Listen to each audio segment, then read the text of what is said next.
অপরূপ TV online. পানিতে তলিয়ে গেছে ভোলার মনপুরা, ৬০ কলোনির মানুষ পানিবন্দী। মনপুরা উপজেলা প্রতিনিধি মোহাম্মদ রিয়াজ উদ্দিন, ১৭/৭/২০২৬। চারদিকে থই থই পানি, টিনের চালের ওপর বসবাস করছে মানুষ।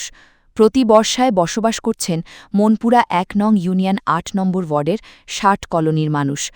প্রতি বছর অস্বাভাবিক পানি তুলিয়ে যায় ৬০ কলোনির মানুষ। শিশু বাচ্চাদেরকে নিয়ে তারা অনেক কষ্ট দিন কাটছে।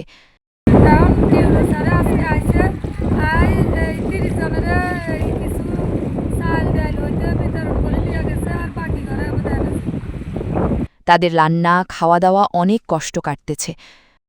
আজকে একটি ইউনিসার আসছিল, আসিয়া ফ্যামিলি হলাম ৬০ জন, পুরো ৬০টা করে ফ্যামিলি থাকে, ৩০টা পোল্ট্রা দিয়ে গেছে, কিছু খাওয়ার হুকনা খাওয়াটাও দিয়ে গেছে। পানিতে তলিয়ে যাওয়া এক মহিলা বলেন, আমার স্বামী নাই, সন্তান নাই,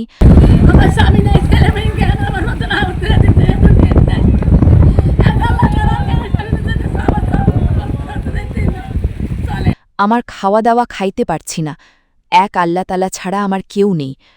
আরেকজন ভুক্তভোগী বলেন, ছেলে সন্তান নিয়ে খাইতে অনেক কষ্ট, এখনও পর্যন্ত স্থানীয় কোনো নেতাকর্মী আমাদের খোঁজ খবর নিচ্ছে না।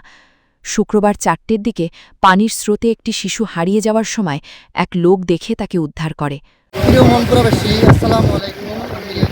আমি এখন দাঁড়িয়ে আছি মনপুরা ১ নং ওয়ার্ড ৮ নং ওয়ার্ডে ৬০ কলোনিতে আমি দাঁড়িয়ে আছি। আজকে কয়েকদিন যাবৎ এই জোয়ারের পানিতে ৬০ কলোনির লোক অনেক ভয়াবহ অবস্থাতে তারা জীবনযাপন কাটাতেছে। আমরা স্থানীয় সূত্রে জানতে পারছি, তাদেরকে আমরা খোঁজখবর নিয়েছি।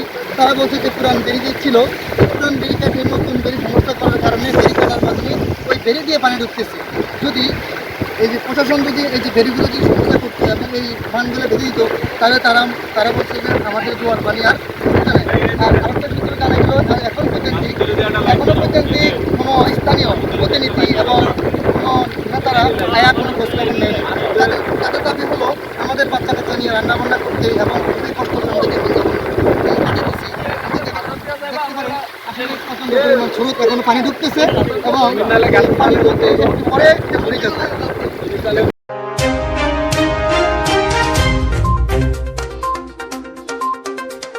অপরূপ টিভি অনলাইন।